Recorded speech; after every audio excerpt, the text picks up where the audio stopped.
இறைவனின் பலியில் இணைந்திட வருவும் இறைவன் அழைக்கின்றார், இனிதே அழைக்கின்றார். துன்பமில்லை, துயரமில்லை, இறைவனின் உறவினிலே வாழ்வுண்டு, வழியுமுண்டு, இறைவனின் துணையினிலே.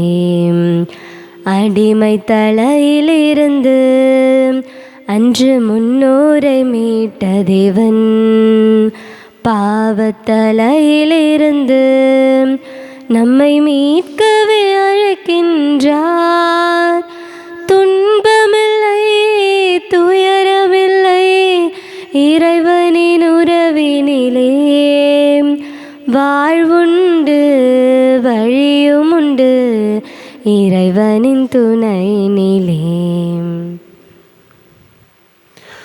தந்தை மகன் தூயாமியாரின் பெயராலே நமக்காக பலியாகி உயிர்த்தெழுந்த நம் தலைவராகி இயேசு கிறிஸ்துவின் அருளும் கடவுளின் அன்பும் தூயாவியாரின் தோழமையும் உங்கள் அனைவரோடும் இருப்பதாக. ஆன்மாவோடும் இருப்பதாக. இயேசு கிறிஸ்துவின் அன்பிற்குரிய அருமையான சகோதர சகோதரிகளே, உங்கள் அனைவரையும் இன்றைய திருப்பலிக்கு வருக என அன்போடு அழைக்கின்றேன். புனித வாரத்தினுடைய உச்சகட்ட நிகழ்வுகளை கொண்டாட இருக்கின்றோம். ஆண்டவர் இயேசுவை காட்டிக் கொடுப்பதற்கு 30 வெள்ளிக்காசுகளை கைக்கூலியாக பெற்றுக்கொண்ட யூதாஸ் இஸ்காரியோத்து உடனிருந்தவரை கூட காட்டிக் கொடுப்பதற்கு முன்வந்த ஒரு துரோகி. இன்றைக்கு நாம் எப்படிப்பட்ட எண்ணங்களும் சிந்தனைகளும் கொண்டவர்களாக இயேசுவிற்கு விசுவாசமிக்க சீடர்களாக வாழ்ந்து கொண்டிருக்கின்றோம்? அல்லது யூதாஸ் 30 வெள்ளிக்காசுகளுக்காக காட்டிக் கொடுத்ததை போல நாமும் கூட பல வேளைகளிலே அவருக்கு எதிர்சாட்சியாக வாழ்ந்து கொண்டிருக்கின்றோமா அல்லது மாறிக்கொண்டிருக்கின்றோமா என்பதை சிந்தித்து பார்த்தவர்களாக இந்த திருப்பலியில் நாம் பங்கேற்போம். சகோதர சகோதரிகளை, தூய மறை நிகழ்வுகளை கொண்டாட நாம் தகுதி பெறும் பொருட்டு நம் பாவங்களை ஏற்றுக்கொள்வோம்.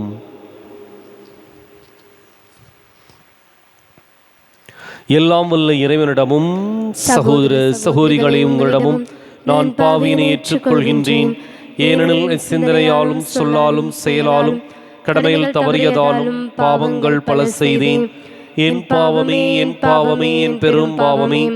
ஆகையால் எப்போதும் கன்னியான புனித மரியாவையும் வானதூதர் புனிதர் அனைவரையும் சகோதர சகோதரிகளை உங்களையும் நம் இறைவனாகிய ஆண்டவரிடம் எனக்காக வேண்டிக் கொள்ள மன்றாடுகின்றேன். எல்லாம் வல்ல இறைவன் நம் மீது இரக்கம் வைத்து நம் பாவங்களை மன்னித்து நம்மை நிலை வாழ்வுக்கு அழைத்துச் செல்வாராக.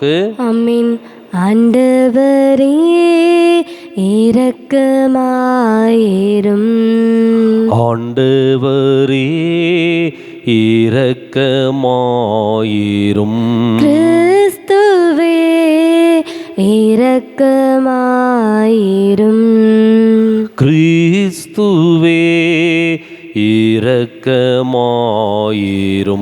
ஆண்டவரே இரக்கமாயிரும். ஆண்டவரே இரக்கமாயிரும். மன்றாடுவோமாக. இறைவா, எங்களுக்காகவும் திருமகன் சிலுவை சுமையை ஏற்றுக்கொள்ள திருவுளம் கொண்டீரே.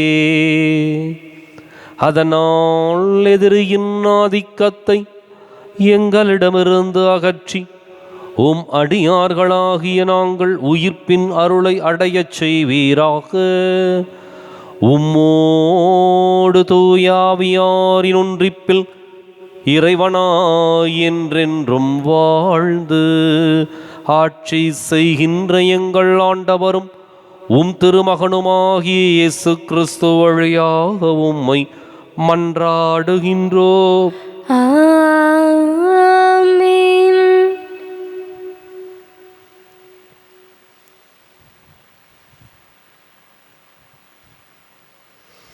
இன்றைய திருப்பலியானது பவுல் குரூஸ் மரிய புஷ்பம் கருத்துப்படி ஃபெல்சியா ஃபெபியா ஜோஷ்வா நல்ல முறையில் தேர்வு எழுதும் ஞானத்திற்காக ஒப்பு கொடுக்கப்படுகின்றது.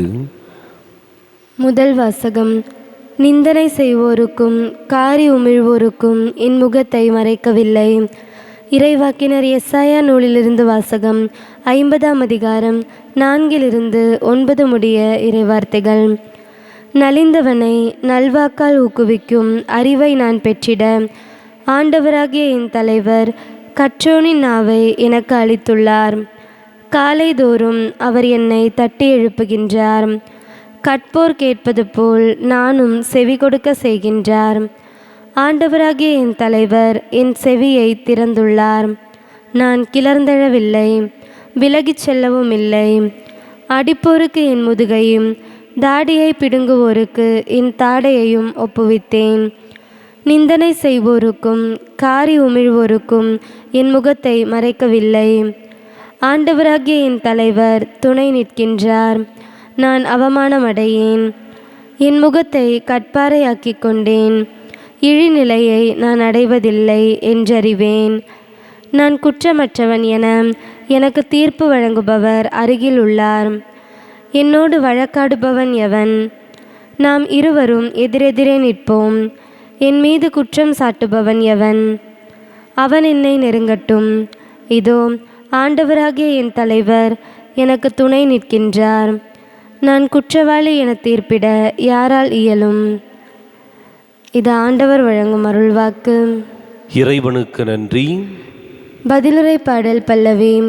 கடவுளே, உமது பேரன்பின் பெருக்கினால் எனக்கு பதில்மொழி தாரும். கடவுளே, உமது பேரன்பின் பெருக்கினால் எனக்கு பதில் மொழி தாரும். ஏனெனில் பொருட்டே நான் இழிவை ஏற்றேன். வெட்கக்கேடு என் முகத்தை மூடிவிட்டது. என் சகோதரருக்கு வேற்று மனிதனானேன்.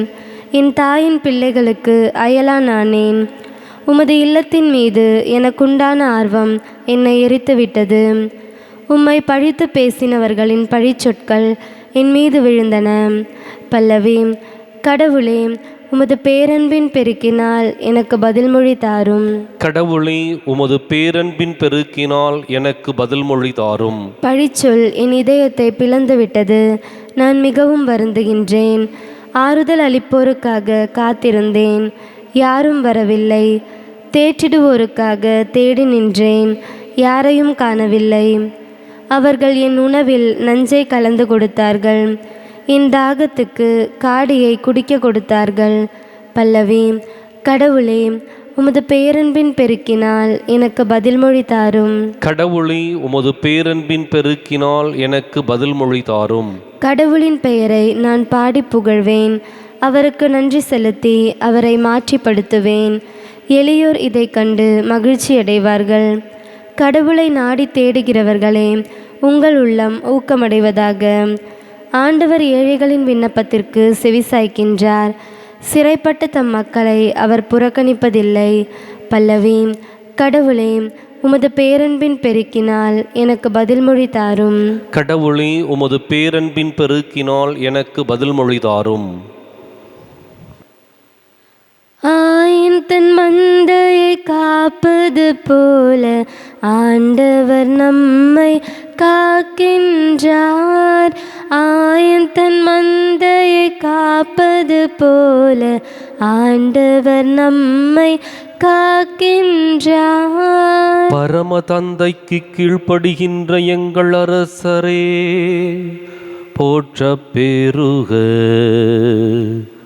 அடிக்க கொண்டு போகப்படும் சாந்தமான செம்மறி போல நீர் சிலுவையில் அறையப்பட கொண்டு செல்லப்படுகின்றீர். ஆயின் தன் மந்தையை காப்பது போல ஆண்டவர் நம்மை காக்கின்றார். ஆண்டவர் உங்களோடு இருப்பாராக. ஆன்மாவோடும் இருப்பாராக. புனித மத்தேயு எழுதிய நற்செய்தியிலிருந்து வாசகம். ஆண்டவரே, மாற்றி உமக்கே. அதிகாரம் 26 இறைவாக்கியங்கள் 14 முதல் 25 முடிய. அக்காலத்தில் 12 ஒருவனாகிய யூதாசு இஸ்காரியோத்து தலைமை குருவிடம் வந்து, இயேசுவை உங்களுக்கு நான் காட்டிக் கொடுத்தால் எனக்கு என்ன தருவீர்கள் என்று கேட்டான். அவர்களும் 30 வெள்ளிக்காசுகளை எண்ணி அவனுக்கு கொடுத்தார்கள். அது முதல் அவன் அவரை காட்டிக் கொடுப்பதற்கு வாய்ப்பு தேடிக் கொண்டிருந்தான். புளிப்பற்ற அப்ப விழாவின் முதல் நாளில் சீடர்கள் இயேசுவை அணுகி வந்து, நீர் பாஸ்கா விருந்துண்ண நாங்கள் இங்கே ஏற்பாடு செய்ய வேண்டும் என விரும்புகிறீர் என்று கேட்டார்கள். இயேசு அவர்களிடம், நீங்கள் புறப்பட்டு நகருக்குள் சென்று இன்னாரிடம் போய், எனது நேரம் நெருங்கி வந்து விட்டது, என் சீடர்களோடு வீட்டில் பாஸ்கா கொண்டாடப் போகிறேன் என போதகர் கூறுகிறார் எனச் சொல்லுங்கள் என்றார். இயேசு தங்களுக்கு பணித்தபடியே சீடர்கள் செயல்பட்டு பாஸ்கா விருந்துக்கு ஏற்பாடு செய்தார்கள். மாலை வேளையானதும் அவர் 12 பந்தியில் அமர்ந்தார். அவர்கள் உண்டு கொண்டிருந்த பொழுது அவர், உங்களுள் ஒருவன் என்னை காட்டிக் கொடுப்பான் என உறுதியாக உங்களுக்கு சொல்கிறேன் என்றார். அப்பொழுது அவர்கள் மிகவும் வருத்தமுற்றவர்களாய், ஆண்டவனே, அது நானோ என ஒவ்வொருவரும் அவரிடம் கேட்கத் தொடங்கினார்கள். அதற்கு அவர், என்னுடன் பாத்திரத்தில் தொட்டு உண்பவனை என்னை காட்டிக் கொடுப்பான். மானிட மகன் தன்மை பற்றி மறைநூலில் எழுதியுள்ளபடியே போகிறார். ஆனால் ஐயோ, அவரை காட்டிக் கொடுக்கிறவனுக்கு கேடு! அம்மனிதன் பிறவாதிருந்தால் அவனுக்கு நலமாயிருந்திருக்கும் என்றார். அவரை காட்டிக் கொடுத்த யூதாசும், ரபி, நானோ என அவரிடம் கேட்க, இயேசு, நீயே சொல்லிவிட்டாய் என்றார். ஆண்டவரின் அருள்வாக்கு. கிறிஸ்துவே உமக்கு புகழ். இயேசு கிறிஸ்துவிற்குரிய அருமையான சகோதர சகோதரிகளே, புனித வாரம் இயேசுவினுடைய பாடுகள், மரணம், உயிர்ப்பை மீண்டும் மீண்டுமாக நினைத்து கொண்டாடுகின்ற அருமையான ஒரு வாரம், திருவழிபாட்டினுடைய உச்சகட்டம். இன்றைய நற்செய்தியில 30 வெள்ளிக்காசுகளை கைக்கூலியாக பெற்றுக்கொண்டு ஆண்டவர் இயேசுவை காட்டிக் கொடுக்கின்ற யூதாஸ் எப்படிப்பட்ட எண்ணத்தோடு செயல்பட்டு கொண்டிருந்தான் என்பதை தெளிவுபடுத்துகின்றது. இயேசுவை உங்களுக்கு நான் காட்டிக் கொடுத்தால் எனக்கு என்ன தருவீர்கள்? 30 வெள்ளிக்காசுகளை எண்ணி அவனிடம் கொடுக்கின்றார்கள். 3 ஆண்டுகள் முழுமையாக உடனிருந்து செய்ததை கண்ணால் கண்டு, அவரை தொட்டு உணர்ந்து, அவரோடு உறவாடி, அவரோடு உரையாடி, உறங்கி எழுந்து, அவர் செல்லுகின்ற இடங்களுக்கெல்லாம் உடன் சென்று, இப்படி இணை பிரியாமல் இருந்த 12 சீடர்களில் ஒருவனான் யூதாஸ் இஸ்காரியோத்து 30 வெள்ளிக்காசுகளுக்காக ஆண்டவர் இயேசுவை காட்டிக் கொடுக்கின்றான். இது மிகப்பெரிய ஒரு துரோகத்தின் வரலாறு. எனவேதான் இன்றைக்கும் உடனிருந்து துரோகிப்பவர்களை யூதாஸ் என்று சொல்லி பட்டம் சூட்டி அவர்களை அழைப்பதுண்டு. காரணம், இணை பிரியாமல் வாழ்ந்த ஒருவன் தன்னுடைய தலைவனையே காட்டிக் கொடுப்பதற்கு முன்வந்து விட்டால் அவனுடைய துரோகம் ஒருபோதும் மறக்கவும் முடியாது, மறுக்கவும் முடியாது. இயேசுவினுடைய லட்சியம் என்னவென்று எல்லோருக்குமே தெரியும். எதை நோக்கி அவர் பயணிக்கின்றார் என்பது தெரியும். ஒருவேளை அவருடைய பாடுகள், மரணம், உயிர்ப்பு ஒரு மறைபொருளாக இருக்கும் மற்றவர்களுக்கு, இயேசுவிற்கு நன்றாக தெரிந்திருந்தது. எனவே அதை புரிந்து கொள்வதற்கு இயலாத ஒரு சூழ்நிலையில் யூதாஸ் இருந்திருக்கலாம். ஆனால் உடனிருந்து உண்மையாக வாழ்ந்த மனிதர்கள் எவரும் தன்னோடு இருந்தவர்களுக்கு துரோகம் செய்ய மாட்டார்கள்.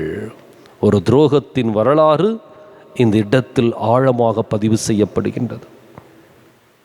சரி, இதையெல்லாம் உணர்ந்து கொண்ட இயேசு அந்த துரோகியை வெளியேற்றினாரா? இல்லை, உடன் வைத்து கொண்டார். காரணம், இன்றைய நற்செய்தி அழகாக சொல்லுகின்றது, மறைநூலில் எழுதியுள்ளபடியே மானிட மகன் போகிறார். மறைநூலில் எழுதியுள்ள இறைவார்த்தை சீடர்களுள் ஒருவன் அவரை காட்டிக் கொடுப்பார். தெரிந்தே ஆண்டவர் இயேசு உடன் வைத்திருக்கின்றார். காரணம், இறை திட்டம் நிறைவேற வேண்டும் என்பதற்காக தன்னை அர்ப்பணிக்கின்றார். அதிலே யூதாஸை அவர் வெளியேற்றவில்லை, உடன் வைத்துக் கொள்ளுகின்றார். ஒரு தைரியம், லட்சியம் நிறைவேற வேண்டும் என்ற ஒரு உறுதிப்பாடு, மறைநூலை நிறைவேற்ற வேண்டும் என்ற ஆழமான ஒரு கடமை உணர்வு, இதெல்லாம் தான் இயேசுவை உந்தி தள்ளுகின்றது. இயேசுவை பொறுத்தவரை இது இறை திட்டம், மீட்பினுடைய வழிமுறை. யூதாஸை பொறுத்தவரை காசும் பணமும் அவனுக்கு முக்கியம். எனவே இயேசுவை காட்டிக் கொடுப்பது மிகப்பெரிய ஒரு வேலை அல்ல. இன்றைக்கு துரோகிகள் உடனிருந்து பயணித்துக் கொண்டிருக்கின்றார்கள். பல நேரங்களிலே அடையாளம் கண்டவர்களை விரட்ட வேண்டும் என்ற ஒரு எண்ணம், ஏக்கம் நமக்கு ஏற்படலாம். ஆனால் செல்லுகின்ற பயணத்தில் ஒருவேளை இந்த துரோகி கூட நம்முடைய வாழ்வியல் பயணத்திற்கு இறை திட்டம் நிறைவேறுவதற்கு உறுதுணையாக இருக்க வேண்டும் என்பது கடவுளுடைய விருப்பமாக இருக்கலாம்.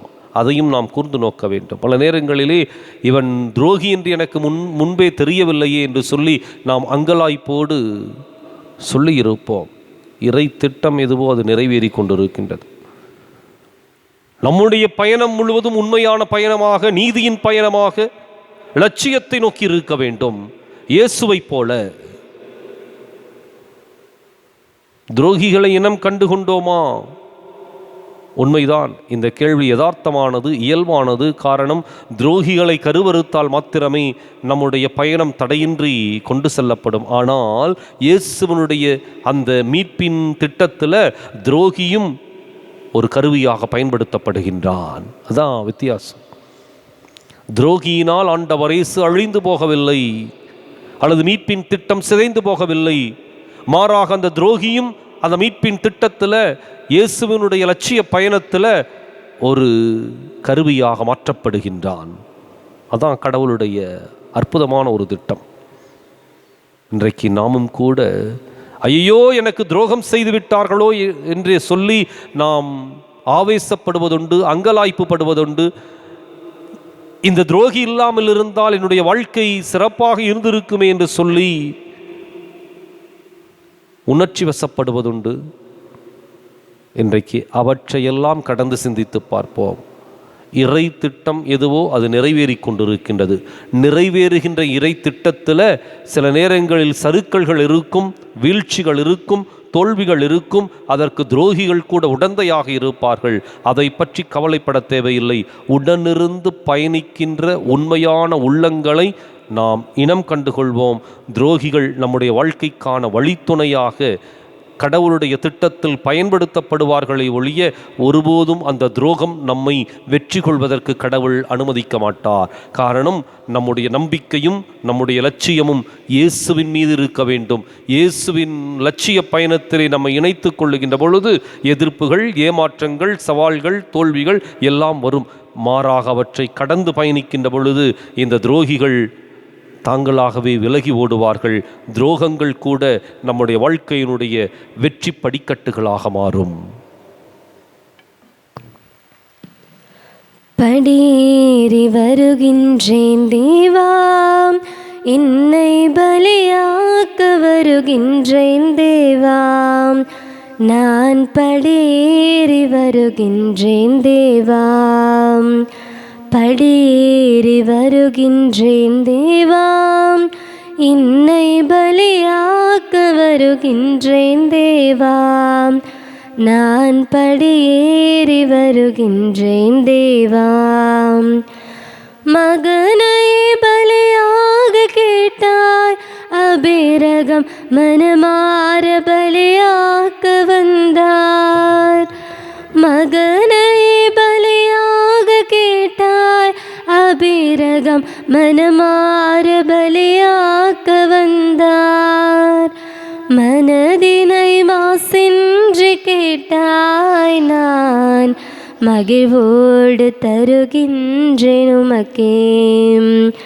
படியேறி வருகின்றேன் தேவா, என்னை பலியாக்க வருகின்றேன் தேவா. நான் படியேறி வருகின்றேன் தேவா. படியேறி வருகின்றேன் தேவா, என்னை பலியாக்க வருகின்றேன் தேவா. நான் படியேறி வருகின்றேன் தேவா. சகோதர சகோதரிகளே, என்னுடைய இதுவும் உங்களுடைய இதுமான இப்பலி எல்லாம் வல்ல தந்தையாக இறைவனுக்கு ஏற்றதாகும்படி மன்றாடுங்கள். ஆண்டவர் தமது பெயரின் புகழ்ச்சிக்காகவும் ஆட்சிக்காகவும் நமது நன்மைக்காகவும் புனித திராவையின் அனைத்து நலன்களுக்காகவும் உமது கையிலிருந்து பலியை ஏற்றுக்கொள்வாராக. ஆண்டவரே, நாங்கள் உமக்கு ஒப்பு கொடுக்கும் இக்காணிக்கையை கனிவுடன் ஏற்றருளவும் உம்மை வேண்டுகின்றோம். உம் திருமகனுடைய பாடுகளின் மறை நிகழ்வை கொண்டாடும் நாங்கள் அதன் புனித பயன்களை பெற்றுக்கொள்வோமாக. எங்கள் ஆண்டவராகிய கிறிஸ்து வழியாக உம்மை மன்றாடுகின்றோம். ஆண்டவர் உங்களோடு இருப்பாராக, ஆன்மாவோடும் இருப்பாராக. இதயங்களை மேலே எழுப்புங்கள். ஆண்டவரிடம் எழுப்பியுள்ளோம். நம் இறைவனாகிய ஆண்டவருக்கு நன்றி கூறுவோம். அது தகுதியும் நீதியுமானதே. ஆண்டவரை தூயவரான தந்தையே, என்றுமுள்ள எல்லாம் உள்ள இறைவா, எங்கள் ஆண்டவராகிய கிறிஸ்து வழியாக எந்நாளும் எவ்விடத்திலும் நாங்கள் உமக்கு நன்றி செலுத்துவது மெய்யாகவே தகுதியும் நீதியும் ஆகும். எங்கள் கடமையும் மீட்புக்கு உரிய செயலுமாகும். எங்களுக்கு மீட்பளிக்கும் அவருடைய பாடுகளின் நாளும் மாட்சிமிக்க உயிர்ப்பின் நாளும் அண்மையில் வருவதை நாங்கள் அறிந்திருக்கின்றோம். அவருடைய பாடுகளினாலும் உயிர்ப்பினாலுமே பழம்பெரும் எதிரியாகிய அலகையின் செருக்கின் மீது வெற்றி கொண்டீர். அதில் எங்களது மீட்பின் மறைபொருளை நாங்கள் நினைவு கூறுகின்றோம். அவர் வழியாக உமது மாண்பை வானதூதர்களின் அணிகள் வழிபடுகின்றன. உம் திருமுன் எக்காலத்தும் மகிழ்கின்றன. அவர்களோடு எங்கள் குரலையும் சேர்த்து கொள்ளுமாறு நாங்கள் தாழ்மையுடன் உம்மை இறைஞ்சி புகழ்ந்து அக்களிப்புடன் சொல்வதாவது: தூயவர் தூயவர் தூயவர், வான்படைகளின் கடவுளாம் ஆண்டவர். விண்ணகமும் மன்னகமும் உமது மாட்சியால் நிறைந்துள்ளன. உன்னதங்களிலே ஓசன்னா. ஆண்டவர் பெயரால் வருகிறவர் ஆசி பெற்றவர். உன்னதங்களிலே ஓசன்னா. தாயும் தந்தையுமான இறைவா, நிமையாகவே தூயவர், தூய்மை அனைத்துக்கும் ஊற்று. ஆகவே உம்முடைய ஆவியை பொழிந்து காணிக்கைகளை தூய்மைப்படுத்தமை வேண்டுகின்றோம். இவ்வாறு எங்கள் ஆண்டவர் இயேசு கிறிஸ்துவின் உடலும் இரத்தமுமாக எங்களுக்கு இவை மாறுவனவாக. அவர் பாடுபட உளம் கனிந்து தம்மை கையளித்த போது அப்பத்தை எடுத்து நன்றி செலுத்தி அதை பிட்டு தம் சீடர்களுக்கு அளித்து கூறியதாவது: அனைவரும் இதிலிருந்து பெற்று உண்ணுங்கள், ஏனெனில் இது உங்களுக்காக கையளிக்கப்படும் என் உடல்.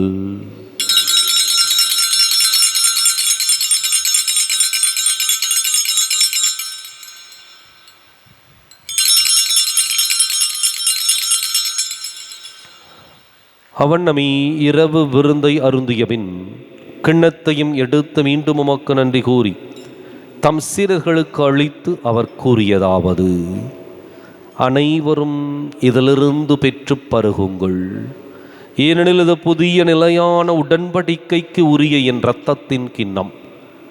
இது பாவ மன்னிப்புக்கென்று உங்களுக்காகவும் பலருக்காகவும் சிந்தப்படும். இதை என் நினைவாகச் செய்யுங்கள்.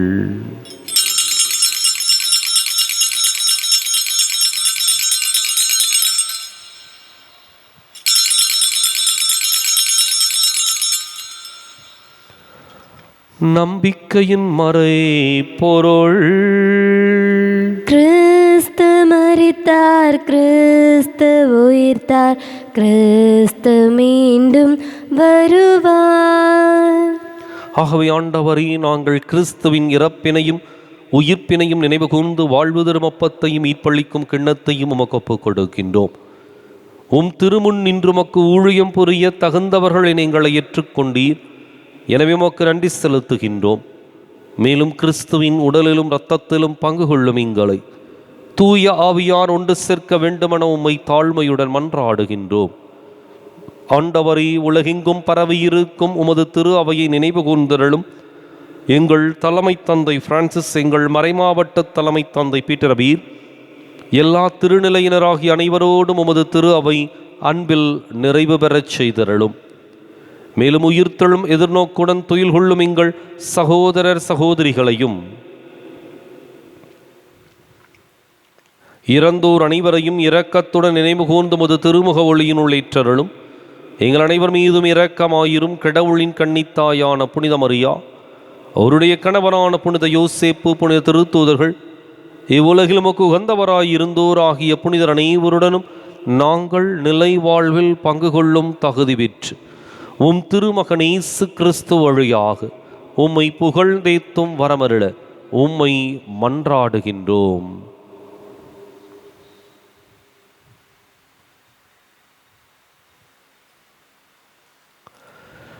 இவர் வழியாக இவரோடு இவரில் எல்லாம் வல்ல இறைவனாகிய தந்தையே, தூய ஆவியாரின் ஒன்றிப்பில் எல்லா புகழும் மாட்சியும் என்றென்றும் உமக்கு உரியதே.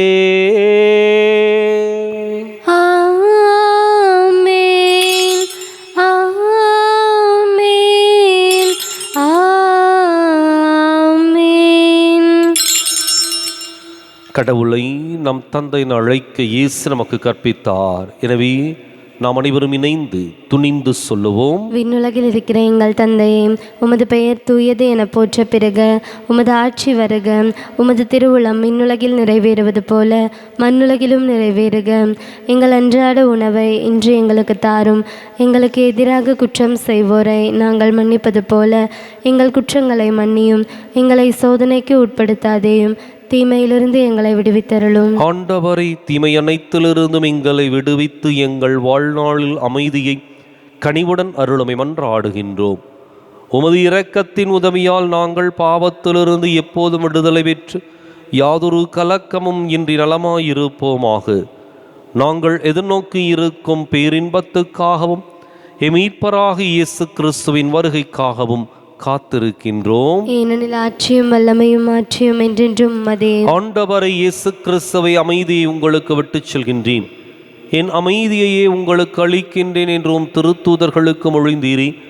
எங்கள் பாவங்களை பாராமல் உமது திரு அவை நம்பிக்கையை கண்ணோக்கி உமது திருவுளத்துக்கு ஏற்பதற்கு அமைதியையும் ஒற்றுமையையும் அளித்தருள்வீராக. என்றென்றும் வாழ்ந்து ஆட்சி செய்கின்றவர் நீரே. ஆமென். ஆண்டவருடைய அமைதி உங்களோடு என்றும் இருப்பதாக. ஆன்மாவோடும் இருப்பதாக. ஒருவருக்கொருவர் அமைதியை பகிர்ந்து மகிழ்வோம். உலகின் பாவங்களை போக்கும் இறைவனின் செம்மறியே, எங்கள் மேல் இரக்கமாயிரும். உலகின் பாவங்களை போக்கும் இறைவனின் செம்மறியே, எங்கள் மேல் இரக்கமாயிரும். உலகின் பாவங்களை போக்கும் இறைவனின் செம்மறியே, எங்களுக்கு அமைதியை அளித்தருளும்.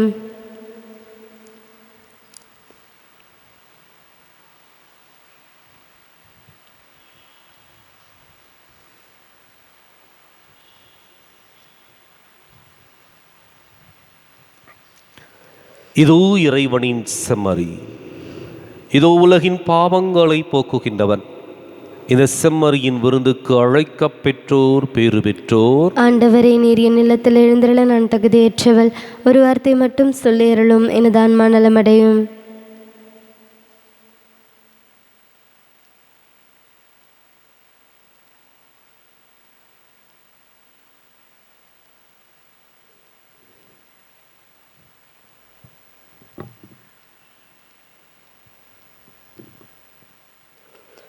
என் அன்பு தேவன், என் தேவனேசு என்னோடு இருக்கையிலே பயமில்லையே, பயமில்லையே என் இயேசு இருக்கையிலே.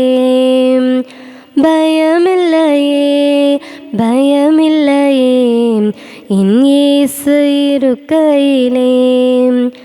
ஒரு காலமும் என்னை பிரியாமல் என்னை காத்திடும் தேவனவர். இரு கருவிழியை காக்கும் இமை போல என்னை அயராது காக்கின்றார். ஒரு காலமும் என்னை பிரியாமல் என்னை காத்திடும் தேவனவர்.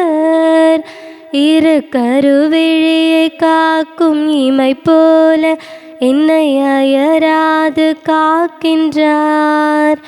நான் என்றும் அவருக்கு சொந்தம், அழியாது என் வாழ்வில் வசந்தம். நான் என்றும் அவருக்கு சொந்தம், அழியாது என் வாழ்வில் வசந்தம். மன்றாடுவோமாக. எல்லாம் வல்ல இறைவா, எங்கள் உள்ளத்து உணர்வுகளை வலுப்படுத்தியருளும். இவ்வாறு வணக்கத்துக்கு உரிய மறை நிகழ்வுகள் குறித்து காட்டும் உம் திருமகனுடைய இம்மைச்சாவால் எங்களுக்கு நீர் முடிவில்லா வாழ்வு தந்துள்ளீரென நம்புவோமாக. எங்கள் ஆண்டவராகிய கிறிஸ்து வழியாக உம்மை மன்றாடுகின்றோம். ஆமென். ஆண்டவர் உங்களோடு இருப்பாராக. ஆன்மாவோடும் இருப்பாராக. எல்லாம் வல்ல இறைவன் தந்தை மகன் தூயாவியார் உங்களுக்கு ஆசி வழங்குவாராக. கிறிஸ்துவின் அன்பிலும் அருளிலும் வாழ சென்று வாருங்கள். திருப்பலி நிறைவேறிற்று. இறைவனுக்கு நன்றி. ஆவி கீதம் பாடி உன் புகழை பாடுவோம். உன் அன்பின் பெருமை அகிலம் விளங்கும் மாண்பை போற்றுவேன். ஆவே ஆவே ஆவே. பாவிகளின் ஆதரவே பாருலகுருளே. பாவிகளின் ஆதரவே